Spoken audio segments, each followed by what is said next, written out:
Sir, how much longer do we have to put up with these amateurs?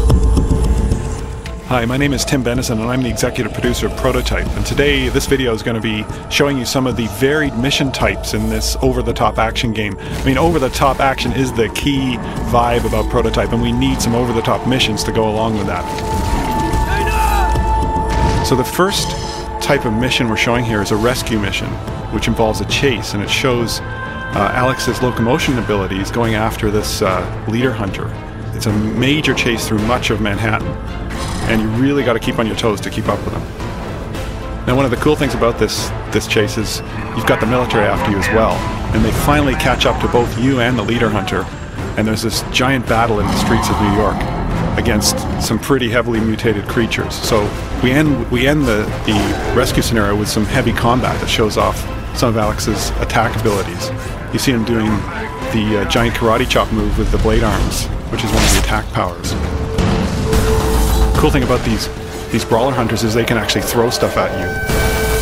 Now, the next mission type, we're showing some of Alex's stealth consuming abilities here. He's trying to get into a military facility here, and he needs to assume the identity of a soldier. And here he's doing the patsy move. Once he's inside the military base, he can actually fake that another soldier is actually Alex Mercer and get the AI to take out an enemy.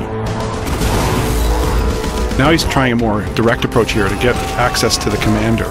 The commanders have special abilities like artillery strikes. Here we're going to destroy a base, which is one of the objectives of this mission, by using the artillery strike ability of the commander. Roger, ground forces. Clear targets are ready to fire.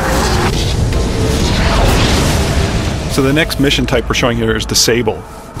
Now, the military has deployed this new technology through the city to try and take out some of the infected, and you're trying to destroy them. Now, the cool thing about this mission is it shows how we've designed many of the scenarios in the game to really set up a general scenario and then let the player decide how to solve the objectives. You've got all these tools at your disposal in the abilities that Alex Mercer has. And we found that the strongest missions in our game were the ones that let the player decide how to approach each particular problem. So you see all the varied techniques that the player is using to take out these different pieces of equipment here.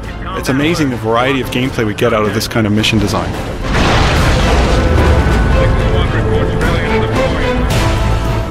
The next mission type is Protect, and this is Dr. Raglan, one of the major allies of Alex Mercer, and he must protect Raglan at this part of the story. He can't let anything into that glass chamber. So he's using every firearm at his disposal, every ability at his disposal against some mutated hordes that are coming in from all directions, even from the ceiling.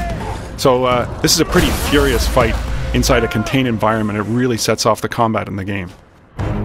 The next mission type is Infiltrate. In this case, you have to infiltrate a rooftop where some guards are guarding a transport helicopter. And you've got to get in there without causing any combat because the copter will be destroyed. You have to play the role of the transport pilot because you're trying to get to a briefing at the end of the mission where some key information is going to be relayed to you. So you've got to fly deep inside an infected zone, and you're basically engaging in combat with infected hives, and you've also got to deploy and pick up various squads of Blackwatch soldiers in combat zones. But there's a disruption in the form of a bunch of hydras, which are some of the largest infected enemies, and you have to battle them before you can pick up the soldiers. So here you've got this giant scene of helicopter combat. You can see that these enemies are capable of anti-aircraft fire because they can grab any object on the ground and chuck it at you. So it becomes a pretty intense helicopter firefight. Now, to take out these hydras, you've got to stay in close with them. It's a risk-reward kind of scenario. If you go too high out of their range, they'll duck underground and you won't be able to destroy them. But if you come in close, of course you can take them out with your rockets, but they're going to be trying to take you out with cars and all sorts of other objects. Finally, please stop the emails. I can confirm that you can kill zombies with helicopter blades in this game.